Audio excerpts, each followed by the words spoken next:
Jadi yang pertama ketokohan, kemudian strategi, kemudian program. Itu yang membuat seseorang itu bisa memenangkan kontestasi. Ya kan? Nah itu program itu salah satunya apa, Mas? Hari ini ya money. Money politik itu nggak bisa dinafikan. Kita nggak bisa menyalahkan karena semua calon main itu semua kok. Kalau ada yang bilang enggak. Assalamualaikum warahmatullahi wabarakatuh. Baik lagi di channel Akbar CK. Kali ini kita akan menyimak pencerahan dari Ibu Irma Chaniago terkait pilkada, yang mana partai PDIP calonnya itu banyak yang tumbang. Dan yang menariknya, seperti Hasto, Deddy Sitorus ini berkoar-koar. Setiap di daerah calon kepala daerah yang mereka usung itu kalah, mereka berkoar-koar pasti terjadi kecurangan, pengerahan ASN, pengerahan parcok, partai coklat, dalam hal ini Polri. Ya, ini sangat berbahaya ya. Sampai-sampai Polri pun dibilang ikut-ikutan cawe-cawe dalam pilkada. Nah, Ibu Irma juga akan membuka rahasia yang mungkin tidak semua politikus ini berani buka-bukaan rahasia terkait pemilihan umum, pilpres maupun pilkada ataupun pemilihan calon legislatif. Nah, ini Ibu Irma akan bongkar rahasianya. Nggak perlu berlama-lama, langsung aja kita saksikan videonya berikut ini. Saya kira begini ya, kita bisa melihat tolok ukur ya, pilkada kita di 2024 ini ya berjalan sangat baik, sangat lancar, aman. Nah, kalau ada kecurangan misalnya, pasti akan ribut. Itu satu tolok ukurnya. Itu salah satu tolok ukur yang bisa dilihat. Pasti masyarakat ada yang ribut nih, ada yang ribut lah pokoknya gitu. Ini Bu, belum ada bukti, maksudnya belum ada bukti kecurangan, selalu ribut, partai banteng. Nah, kalau di Papua kan beda ya, karena memang noken, jadi itu kita bisa maklum itu. Tapi saya kira kalau untuk di seluruh wilayah pada umumnya, saya lihat ini pilkada yang terbaik menurut saya. Pilkada yang menurut saya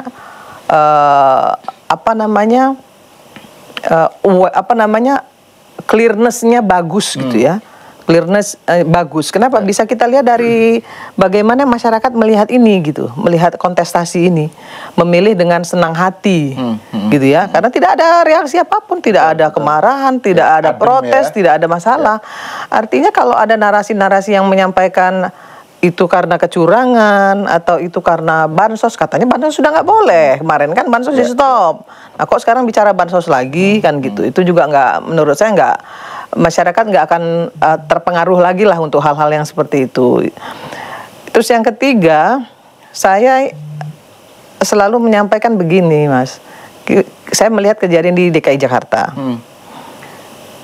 Kemenangan sementara ini, sementara ya saya bilang, karena sampai hari ini belum ada penghitungan manual yang bisa disampaikan oleh KPU ke publik, apakah 1 putaran atau 2 putaran. Nah, kita tunggu itu, ya kita tunggu dan kita percaya kepada KPU dong, ya, kepada penyelenggara untuk bisa menyampaikan ke publik informasi yang benar. Patokannya itu. Patokannya itu. Apakah dia 1 putaran, apakah itu 2 putaran.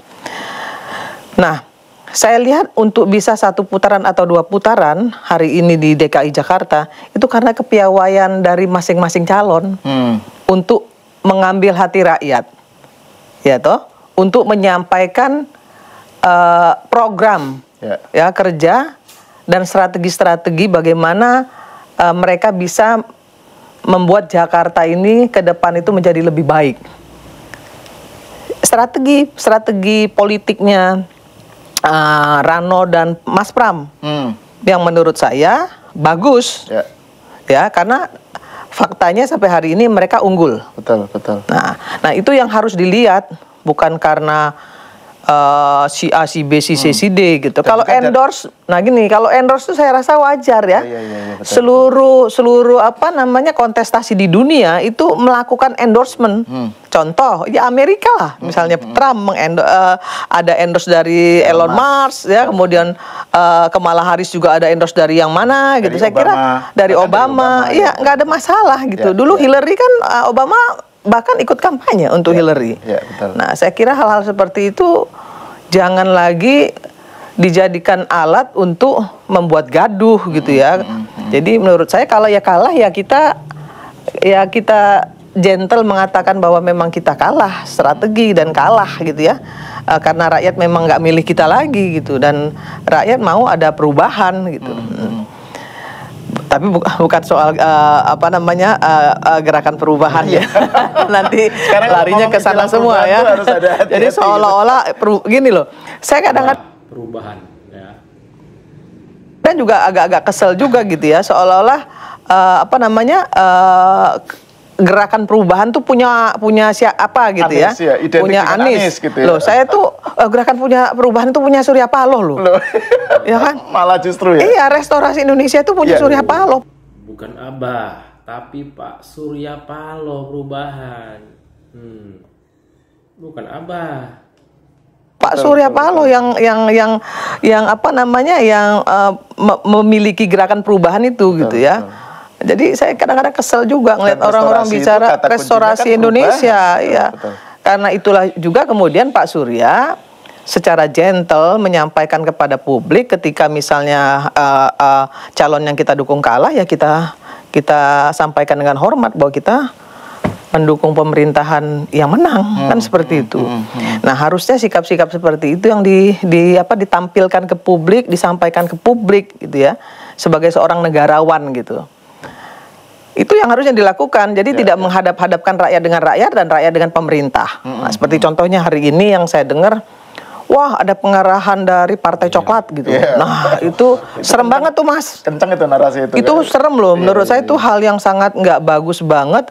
Dan itu justru akan membuat gaduh ya, karena akan ada tudingan-tudingan ya terhadap, mohon maaf mungkin yang pakai baju coklat nih gitu ya. Kan kasihan tuh teman-teman baju coklat yang sekarang ini justru mau mendekat, ya saya lihat mau mendekat ke TPS aja takut. Karena takut nanti diolah, digoreng, di framing gitu ya. Nah, sehingga mereka sendiri jadi bingung.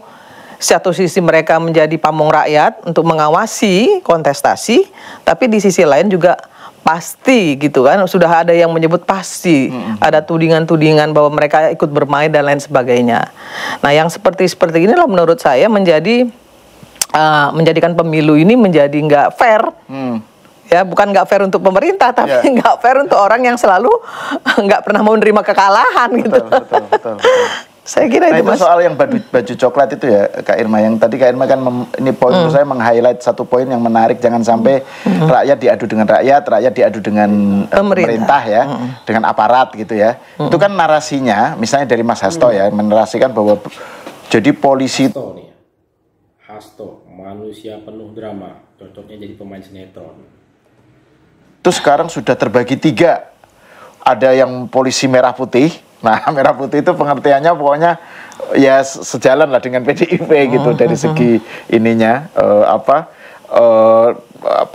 haluannya. Kemudian polisi yang sudah dikuasai atau dikendalikan oleh Pak Jokowi, oleh Raja Jawa gitu ya, istilahnya Hasto ini, dan pemerintah gitu, Prabowo tentu saja itu mereka lah yang dikendalikan untuk memenangkan calon Kim Plus gitu.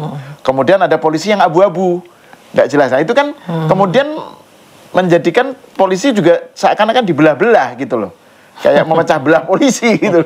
Ya, jadi itu yang poin yang menurut saya itu juga sesuatu yang narasi yang nggak bagus gitu loh ya, bagi ya maksudnya kelanjutannya gitu ya Kak Irma ya. Jadi nah kalau menurut Kak Irma tadi ya kembali ke soal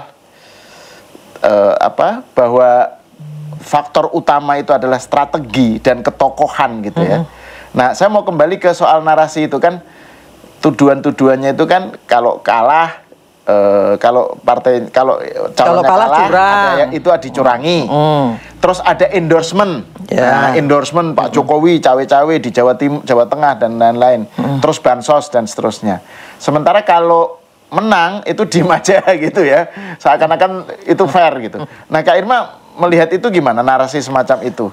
Ya, saya lihat ini kan pilkada yang sudah berlangsung, maksudnya pilpres sudah ada, pilkada gitu. Kenapa itu muncul terus narasi semacam itu? Ya karena nggak siap gini loh Mas ya. Harusnya partai politik manapun itu siap menang dan harus juga siap kalah. Menang dan siap kalah. PDIP nggak siap kalah, siap menang aja. Ya, bagaimana mereka mampu gitu ya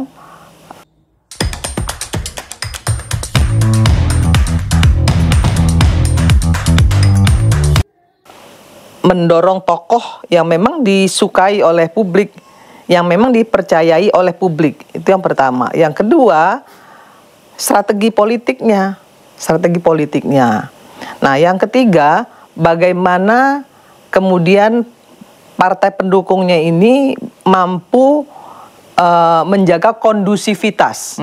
Karena hari ini tuh masyarakat udah nggak mau lagi gitu ya. Ada keributan-keributan itu masyarakat udah nggak mau. Kelihatan sih. Kenapa? Karena mohon maaf, ekonomi dunia sekarang tidak baik-baik saja. Ekonomi kita pun sama. Seluruh dunia loh, bukan hanya di Indonesia. Nah, sekarang masyarakat ingin meminta Pak Prabowo Gibran, ya kan, membuktikan hasil kerjanya untuk kemaslahatan masyarakat. Itu yang ditunggu rakyat.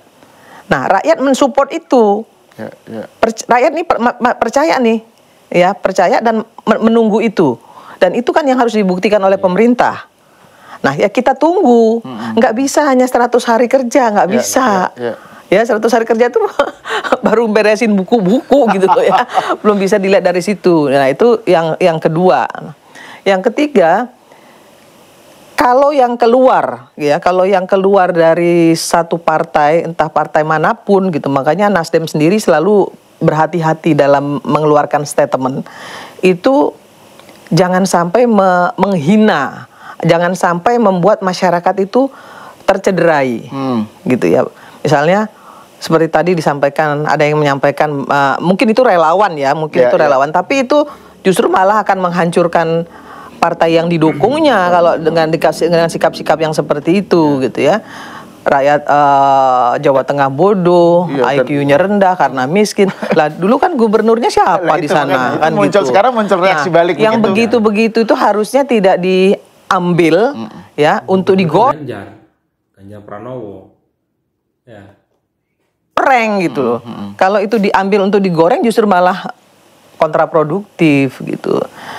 Ya saya kira kita sama-sama tahu ya, kalau saya sebagai pelaku ya, salah satu caleg yang betul-betul memang berjuang ketika pileg kemarin, saya tahu persis Mas mainnya seperti apa, beceknya lapangan kayak apa gitu ya. Bahwa semua partai punya saksi, bahwa semua partai juga melakukan strategi politik yang sama gitu ya. Jadi jangan ngomong si A curang si B enggak gitu. Kalau mau dibilang Mas, semua curang. Bisa juga semua nggak curang gitu. Betul. Tergantung dari sisi mana kita memandang. Dari Ibu Irma, AABB ya, belak-belakan. Mungkin baru Ibu Irma yang bilang seperti ini ya, politikus-politikus Indonesia ya, yang bilang curang ya, curang gitu. Nah. Gitu. Ya misalnya tadi yang Kak Irma sebutkan sebelum kita tapping yang misalnya bansos ya, kan bansos dari atas itu, terus kemudian kan ketika di gubernur, di wali kota, di apa kan, partainya beda-beda gitu ya. Makanya saya mau sampein ini ya sama masyarakat supaya masyarakat paham ya. Bansos itu kan ada di, nggak cuma ada di Kemensos, ya anggaran bansos itu ada di banyak kementerian. Namanya Perlinsos sebenarnya. Perlindungan sosial. Nah, ada yang berbentuk sembako, ada yang berbentuk subsidi BBM, ada yang berbentuk subsidi pupuk, ya kan? Ada yang berbentuk subsidi listrik, ada yang berbentuk misalnya kalau PUPR itu ada yang berbentuk bedah rumah, kemudian jamban sehat dari Kementerian Kesehatan, itu termasuk bagian dari yang namanya Perlinsos. Itu bansos juga. Nah, jadi yang dipikirin oleh orang-orang yang belum paham apa itu sebenarnya bansos gitu ya, dipikir cuman yang sembako itu aja gitu. Sehingga ketika presiden misalnya membagikan sembako langsung dituding gitu kan. Nah, padahal presiden memang punya nomenklatur, memang punya anggaran untuk bansos. Termasuk juga wakil presiden punya anggaran untuk mengeluarkan untuk itu. Nah, ini yang nggak dipahami. Saya bingung juga ya ketika misalnya dikatakan bahwa Pak Jokowi bagi-bagiin sembako di depan istana, kemudian itu dituding sebagai satu kecurangan yang kemudian memenangkan partainya, partai yang di backupnya misalnya seperti itu. Berapa sih yang dibagikan di depan istana? 1, ya kan? Berapa coba itu, Mas? Yang dibagikan di depan istana. Ya, apa iya bisa memenangkan seluruh Indonesia, gitu kan? Nah, itu nggak nggak make sense gitu. Nggak make sense gitu ya, cara berpikirnya. Nah, yang kedua, bansos itu diturunkan dari pusat itu ke Pemda, ke gubernur, ya kan? Nanti dibagi di gubernur itu dibagi, yang bagiin itu kan orang daerah, kan kita otonomi daerah nih, dibagi oleh dinas-dinas yang membagikan itu. Nah, dapat dari mana si penerima bansos itu? Lah kan dinas sosial yang menentukan si A dapat, si B enggak, si C dapat, si kan dinas sosial melalui kepala-kepala desa. Nah, sekarang yang bisa megang kepala desa itu siapa? Bupati, wali kota, gubernur. Nah, wali kota, bupati, wali kota, gubernur itu seluruh partai punya. Nah, terus gimana caranya? Ya, kalau dibilang misalnya ada kecurangan gitu ya, secara seluruh Indonesia lah bilang begitu. Untuk memenangkan satu calon misalnya seperti itu. Saya kira nggak bisa. Karena kayak di Sumatera Selatan itu mantan gubernurnya orang Nasdem loh. Ini dapilnya Kak Irma ya? Dapil saya. Oke. Gitu. Nah, di Sumatera Barat itu gubernurnya PKS. Ya kan? Di mana itu gubernurnya siapa? Itu nggak bisa, Mas. Gitu ya, nggak bisa. Jadi narasi bahwa karena bansos pusat, terus gitu ya, bisa dikontrol semuanya sesuai dengan arahan pemerintah pusat. Saya kasih tahu lagi penyelenggara aja lah, Mas. Penyelenggara KPU itu, Mas, mohon maaf ya, saya buka nih. KPU itu ada yang punya partai A, ada yang punya partai B, ada yang punya partai C. Ini baru mantap nih, baru Ibu Irma yang buka-bukaan seperti ini ya. Maaf, titipan, Mas. Ada yang punya semua. Begitu juga dengan Bawaslu. Itu ada yang orang A, orang partai A, ada orang partai B, orang partai. Itu nggak bisa dinafikan gitu. Nah, bagaimana mungkin semuanya bisa diatur oleh satu orang misalnya? Nggak mungkin. Karena semuanya punya kepentingan. Betul. Dan jadi masing-masing lembaga penyelenggara itu ada representasinya. Ada representasinya. Resmi atau tidak resmi itu representasi ya. Ada. Ya. Jadi memang ini sebenarnya memang harusnya memang dilarikannya untuk menjelaskan kemenangan dan kekalahan itu ya strategi dan tokoh itu ya. Strategi calon ya, kepada strategi calon, kemudian program calon. Ketokohan calon. Jadi yang pertama ketokohan, kemudian strategi, kemudian program. Itu yang membuat seseorang itu bisa memenangkan kontestasi. Ya kan? Nah, itu program itu salah satunya apa, Mas? Hari ini ya money politik itu nggak bisa dinafikan. Kita nggak bisa menyalahkan karena semua calon main itu semua kok. Kalau ada yang bilang enggak. Ya, itu dia tadi penjelasan dari Ibu Irma Chaniago, pencerahan dari Ibu Irma Chaniago luar biasa ya, belak-belakan. Bahkan membuka rahasia ya yang mungkin tidak semua politisi yang berani buka-bukaan seperti Ibu Irma Chaniago ya. Tulis komentar kalian, pendapat kalian seperti apa di kolom komentar. Saya Hiri, Assalamualaikum warahmatullahi wabarakatuh, salam sehat selalu.